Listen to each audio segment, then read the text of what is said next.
wabarakatuh. Perkenalkan, nama saya Lulu Nur Fauzia. Di sini saya selaku kelompok 3 yang akan membahas kebudayaan dan masyarakat. Nah, anggota dari kelompok saya sendiri beranggotakan saya Lulu Nur Fauzia, kemudian ada Mila Karmila dan yang terakhir Fatudin Arosyad.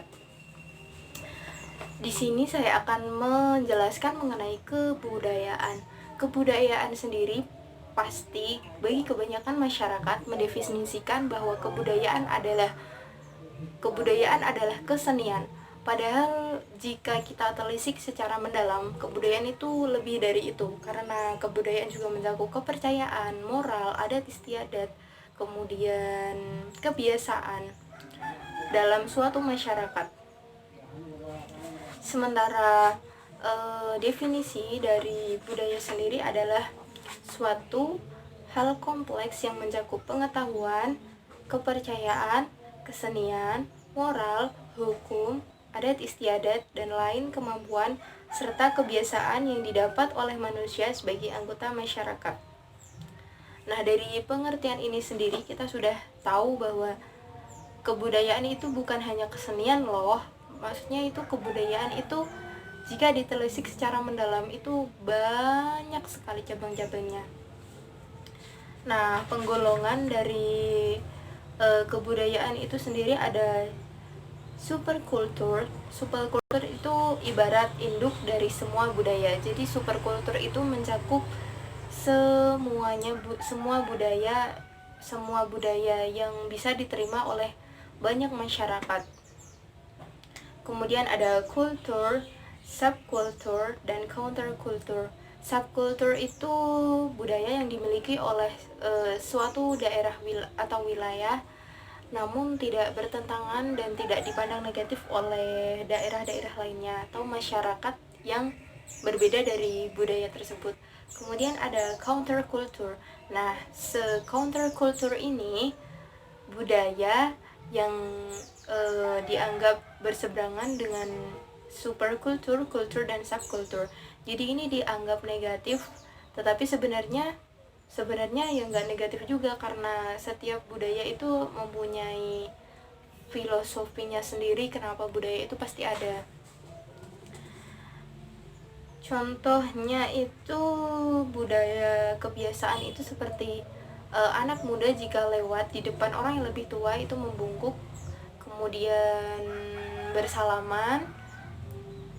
Mungkin saat ini kebiasaan itu sudah sedikit hilang ya, karena anak muda zaman sekarang kan itu ya terkena westernisasi, pokoknya kebarat-baratan, dan kehilangan lah itu kebudayaan kebiasaan yang sebenarnya itu ada pada zaman leluhur kita ya, mewariskan kesopanan itu, norma kesopanan yang hilang. Terus ada akulturasi budaya. Akulturasi budaya itu mempunyai definisi secara singkatnya adalah perpaduan budaya atau ya perpaduan budaya, dua budaya yang berbeda terus dijadikan satu, jadinya ada budaya baru yang muncul. Seperti pada zaman Wali Songo itu budaya Jawa terus dicampur dengan Islam, seperti wayang, terus tahlil, terus banyak lagi yang lain seperti gending Jawa, tembang. Itu yang notabene adalah budaya Jawa. Kemudian ada akulturasi budaya, dimasukkan unsur keislaman di dalamnya, unsur-unsur tauhid di dalamnya. Mungkin ini yang bisa saya jelaskan, kemudian akan dijelaskan oleh teman saya. Baiklah, kata kebudayaan berasal dari bahasa Sangketa budaya yang merupakan bentuk jamak budi, yang berarti budi atau akal. Seorang antropologi yaitu E.B. Taylor mendefinisikan kebudayaan sebagai kebudayaan adalah hal kompleks yang mencakup pengetahuan, kepercayaan, kesenian, moral, hukum, adat istiadat, dan lain kemampuan serta kebiasaan yang didapat oleh manusia sebagai anggota masyarakat. Kebudayaan terdiri atas segala sesuatu yang dipelajari oleh pola-pola dan perilaku yang normatif, artinya mencakup segala cara-cara atau pola-pola perilaku, merasakan, dan bertindak.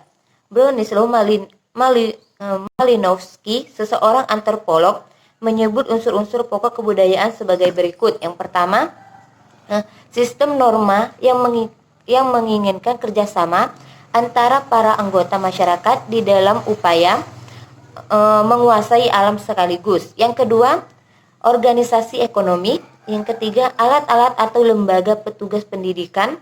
Yang keempat, organisasi kekuatan. Unsur-unsur tersebut bersifat universal, yaitu dapat dijumpai pada setiap kebudayaan dimanapun di dunia ini. Adapun kultural universal yaitu yang pertama peralatan dan perlengkapan hidup manusia seperti pakaian, perumahan, senjata, alat-alat produksi. Yang kedua, mata pencarian hidup dan sistem-sistem ekonomi seperti pertanian, peternakan. Yang ketiga, sistem kemasyarakatan seperti kekerabatan, organisasi politik. Yang keempat, bahasa seperti tulisan maupun lisan. Yang kelima, sistem pengetahuan. Yang keenam, religi seperti sistem kepercayaan.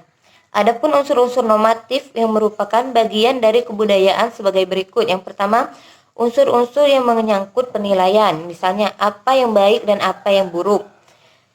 Yang kedua, unsur-unsur yang berhubungan dengan apa yang seharusnya sebagaimana orang harus berlaku. Yang ketiga, unsur-unsur yang menyangkut kepercayaan, misalnya harus mengadakan upacara adat pada saat kelahiran, pertunangan dan perkawinan.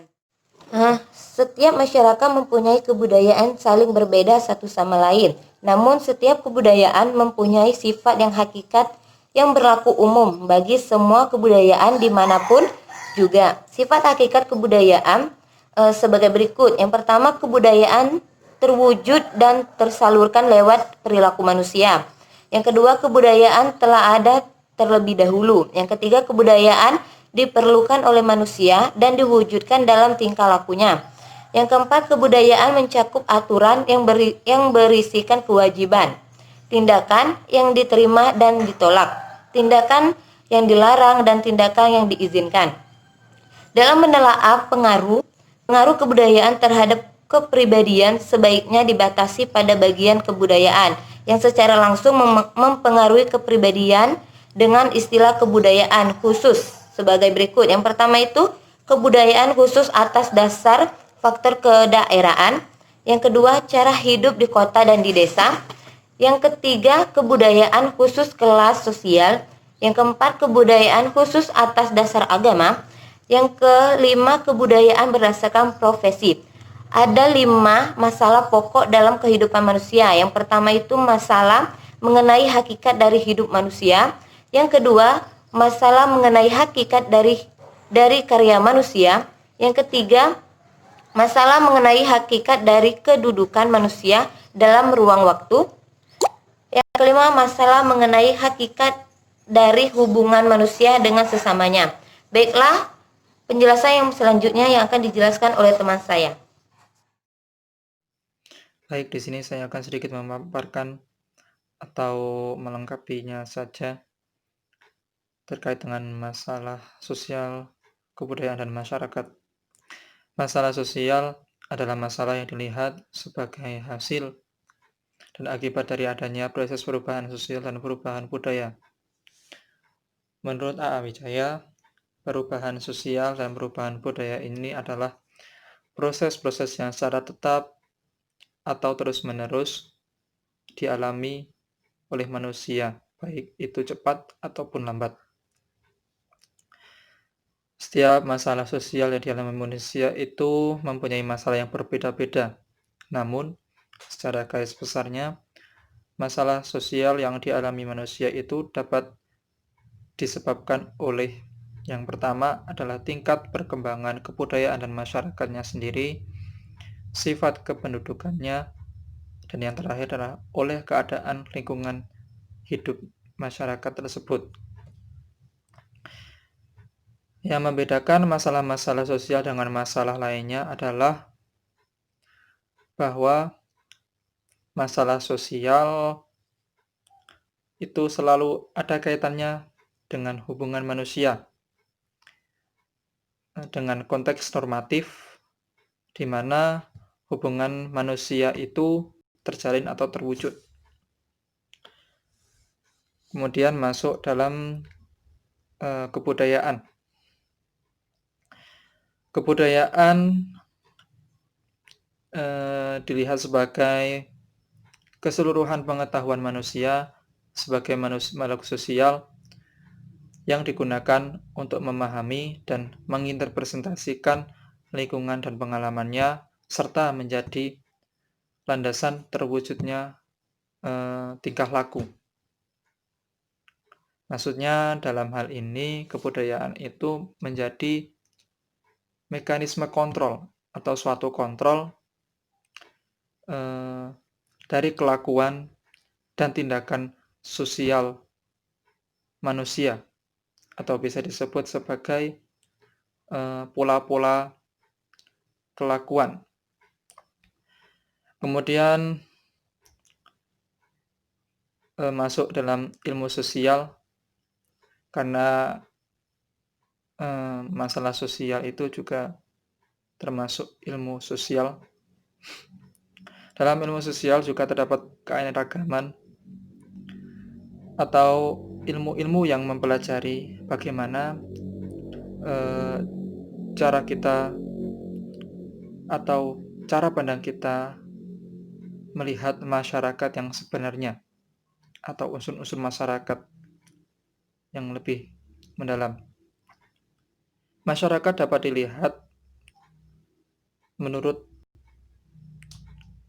yang pertama, nilai-nilai dominasinya, hasil-hasil teknologinya, sistem-sistem spiritual dan intelektualnya. Baik, itu saja yang dapat saya sampaikan. Sekian dari kelompok kami. Wassalamualaikum warahmatullahi wabarakatuh.